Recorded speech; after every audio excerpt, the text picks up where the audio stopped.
주님의 평화가 함께하기를 축복합니다. 다산 정약용 선생 산문집에 나오는 글을 소개합니다. 고구려는 졸본의 도움을 정한 지 40년 만에 부리성으로 도읍을 옮겼고,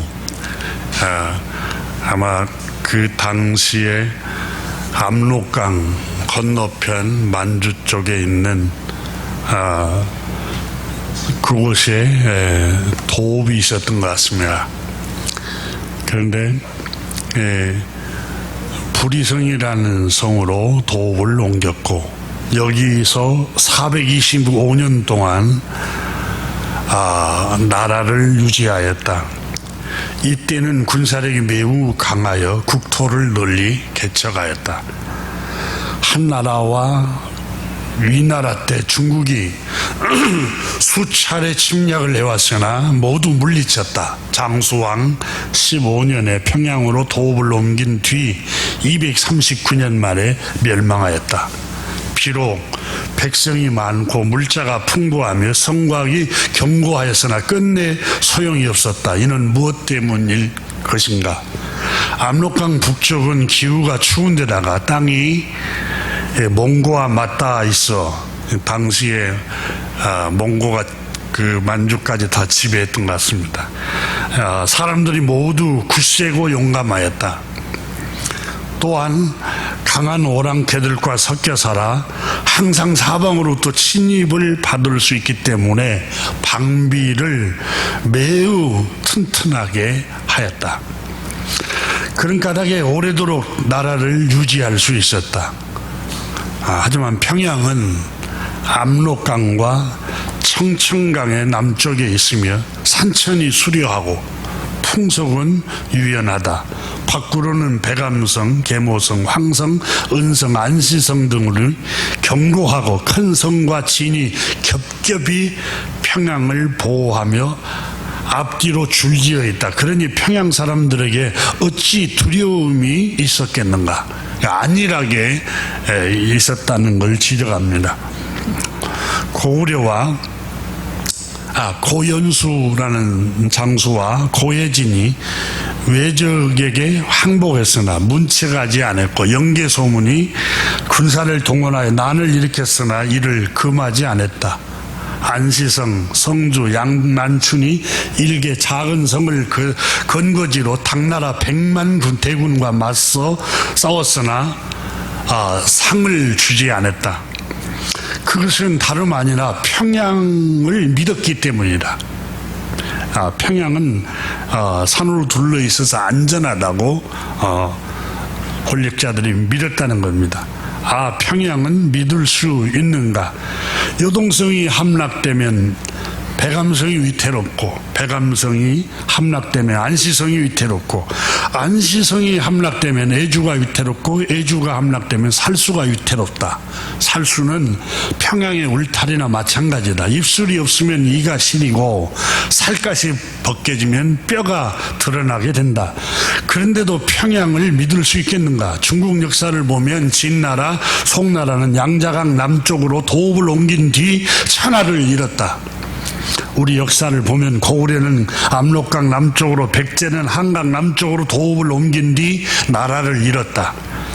이를 거울 삼아 경계해야 한다. 고전에 말하기를 적국으로 인한 외한, 환란이 없는 나라는 반드시 망한다고 했고, 병법에 의하면 죽을 곳에 처한 뒤에라야 살게 된다 라고 하였다. 이렇게 다산 정약용 선생은 경계하지 않고 안일하게 국방을 책임지는 권력자들을 책망을 하는 글을 씁니다. 그러면서 이 서간문에 이 다산 선생이 쓴 글을 보면은 환란이 없는 나라는 반드시 망하고, 다시 말하면 외환과 환란이 있어야 사람이 긴장을 한다는 거죠. 그리고 죽을 곳에 처한 뒤에야 살게 된다. 죽을 고비를 넘겨야 사람들이 어떻게 해서든지 거기에서 살아남으려고 하는 지혜가 생긴다는 걸 말하고 있습니다. 오늘 본문에는 세상에서 이렇게 아름다운 이야기가 또 있을까? 언동설 안에 꿋꿋이 견디어내고 얼음을 뚫고 녹여내고 피워내는 꽃이 있습니다. 그 꽃이 1월에 일찍 피는 꽃인데 복수초라는 꽃입니다. 노랗게 피는 꽃인데 이 복수초같이 인류의 희망과 이 엄동설 안에도 따뜻함과 위로를 전해주는 이야기가 오늘 본문에 기록되고 있습니다. 룻에 관한 이야기입니다. 룻기에 등장하는 인물은 여럿이 있습니다. 엘리멜렉이라는 룻의 시아버지. 이 사람 히브리 말로 엘리멜렉이란 말은 하나님은 나의 왕이시다라는 뜻입니다. 그의 시어머니를 가리켜 시어머니 줄여서 시모라고 하죠. 시모인 나오미는 히브리 말로 희락, 즐거움, 행복이란 뜻입니다. 그런데 나오미는 내 인생은 말하라, 아주 쓰고 쓴 하나님이 나에게 내 인생 일생 쓰게 하셨다. 나를 나오미라 부르지 말라 이렇게 말을 하죠. 룻기에서. 그러나 그의 말년에 나오미가 되었습니다. 희락과 즐거움과 행복을 누리게 되었던 것입니다. 그의 아들 기련이라는 인물이 나옵니다.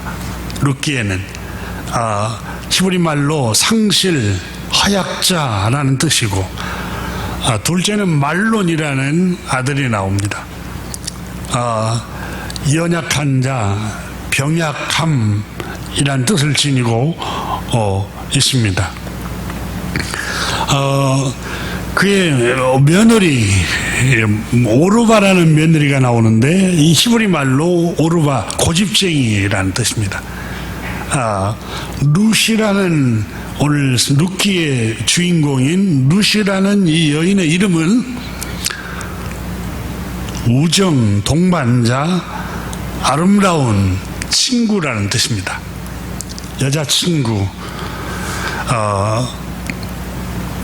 보아스는 그의 이제 남편이 될 보아스는 강력자, 히브리 말로 능력이 있다. 하나님의 힘 안에라는 뜻입니다. 사사시대 베들레헴에서 시모, 노인이 된 시모에게 정성스럽게 봉양을 하고 돌보고 또 친구가 되어주고 동반자가 되어주었던 룻이라는 이 소녀, 이 룻이 복을 받은 이야기를 룻기에서 기록하고 있습니다. 룻이 보아스와 재혼을 해서 마침내 시모의 권면에 의해서 재혼을 하죠. 그래서 마침내 이방 여자였지만 그의 아들들 이 룻과 보아스 자손에서 다윗 왕이 나오고 또 그의 자손에서 인류를 구원하실 구세주 예수 그리스도께서 그의 자손에서 탄생합니다. 그래서 룻기는 이방 여자임에도 불구하고 하나님께서 인류를 구원하실 메시아를 그 혈통에서 그 자손에서 나오게 하셨고 다윗 혈통에서 다윗 왕과 그의 자손들의 수많은 왕들이 그의 자손에서 나왔습니다.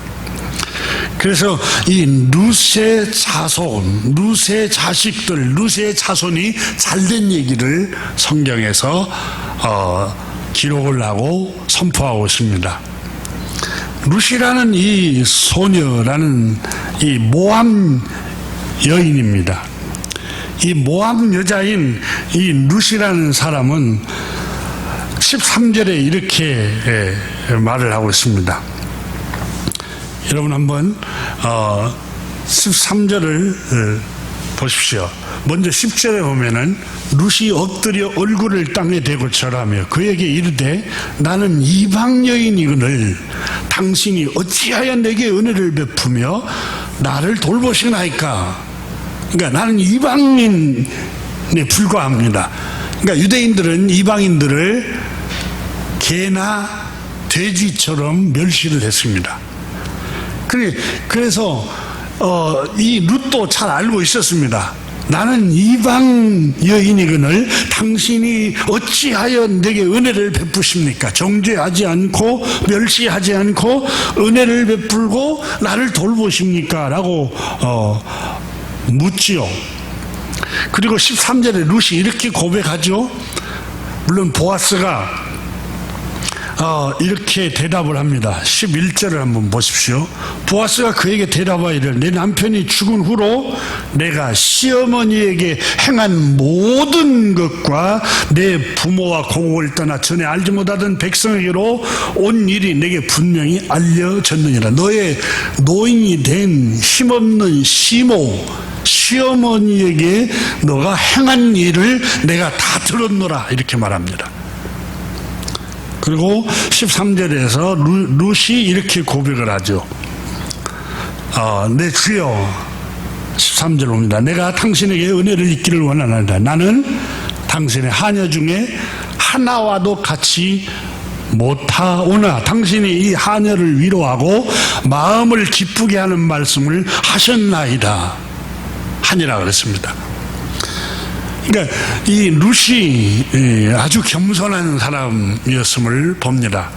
나는 당신의 하녀 중에 하나와도 같지 못하는 여인입니다. 하녀 맛도 당신의 하찮은 하녀 맛도 못한 여인 중에 하나인 나를 어찌 이렇게 돌보시나이까? 존중해 주십니까? 이렇게 말합니다. 그래 룻이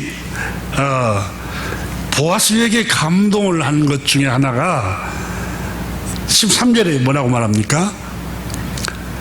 이 하녀를 위로하시고 당신이 이 하녀를 위로하시고 마음을 기쁘게 하는 말씀을 하셨나이다 이렇게 고백합니다. 보아스는 룻의 마음을 알아줬습니다.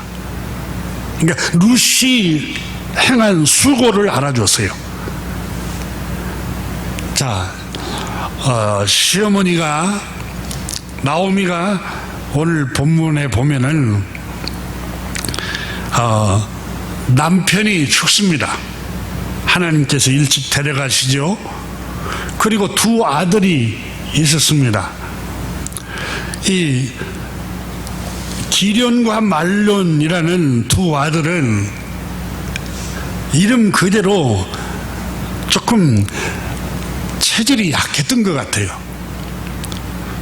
그래서 질병 때문에 일찍 두 아들이 이 모압 땅으로 베들레헴 땅에 기근이 들므로 모압 땅으로 이주를 했어요. 이주를 했는데 두 아들을 그곳에 장가 보내기 전에 나오미의 남편이 죽습니다. 하나님 데려가 버려요. 이 남편을 하나님 먼저 데려가니까 이 보아스가 얼마나 절망을 했겠습니까? 근데 얼마 있지 않아서 또 자기 두 아들이 병에 걸려서 먼저 세상을 떠나버립니다. 그러니까 남편을 먼저 보내고 그리고 두 아들을 믿고 사는데 두 아들이 세상을 떠나버렸어요. 그러니까 아마 그 아들들의 이름의 히브리 말로 말론 병약함, 질병, 기련도, 허약한 자, 이렇게 보니까 조금 몸이 선천적으로 좀 연약했던 것 같아요. 약했는 것 같아요. 그리고 그의 아버지도 일찍 간 것 보니까 면역력이 약하고 조금 질병에 약했던 것 같아요. 유전이었던 것 같지 않았나 하는 생각을 해봅니다. 그런데 이 보아스라는 이 여인이 남편이 엘리멜렉이 먼저 죽어버리니까, 여러분, 남편을 잃었을 때 이 보아스, 아니 이 나옴이라는 이 여인이 얼마나 절망을 했겠어요. 근데 두 아들을 또 하나님 데려가 버린 거예요. 얼마나 고통스럽겠습니까? 제일 인생에 살아가는, 나그네 인생을 살아가는데 제일 고통스러운 게 있다면 이별입니다. 이별. 사랑하는 사람하고 이별하는 거. 제일 고통스러운 거예요. 이 세상에서 가장 고통스러운 거 한 가지를 꼽으라면 사랑하는 사람하고 이별하는 거예요. 근데 한 번씩 뉴스를 보면서 어떻게 저분들은 그 고통을 이겨내고 살아갈까? 세월호 때문에 자식을 잃어버린 부모들, 무안의 공항 사고로 수백 명을 사망을 했던 사건, 비행기 추락으로 그 가족들은 어떻게 이 고통을 이겨내고 살아갈까? 이태원에서 젊은 청년들이 압사당해서 죽었던 그 부모들은 어떻게 그 고통을 견뎌내고 살아갈까? 소방관을 일을 하다가 불에 타서 사망하라는 가족들, 또 군 입대해서 불의의 사고로 아들을 잃은 사람들, 그 고통을 어떻게 이겨내면서 살아갈 수 있을까? 한 번씩 생각하면 앞이 캄캄해지고 가슴이 먹먹해질 때가 많습니다. 무엇이 저분들을 위로할 수 있을까? 아무도 위로할 수가 없을 것 같아요. 아무도. 근데 오늘 본문에 나오는 남편을 잃어버렸어요. 사랑하는 두 아들을 잃어버렸어요. 이 나옴이라는 이 여인은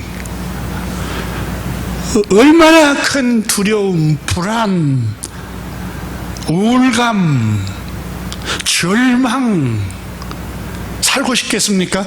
아마 고린도서에 기록한 것처럼 살 소망을 잃어버렸을 것 같아요. 마음의 사형 선고를 받았을 것 같습니다.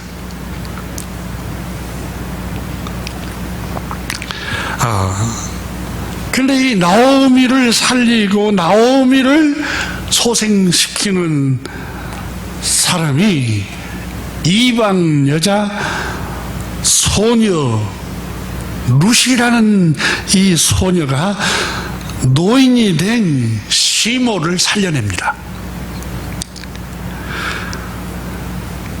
시모가 자기 두 아들을 하나님께서 먼저 데리고 갔습니다.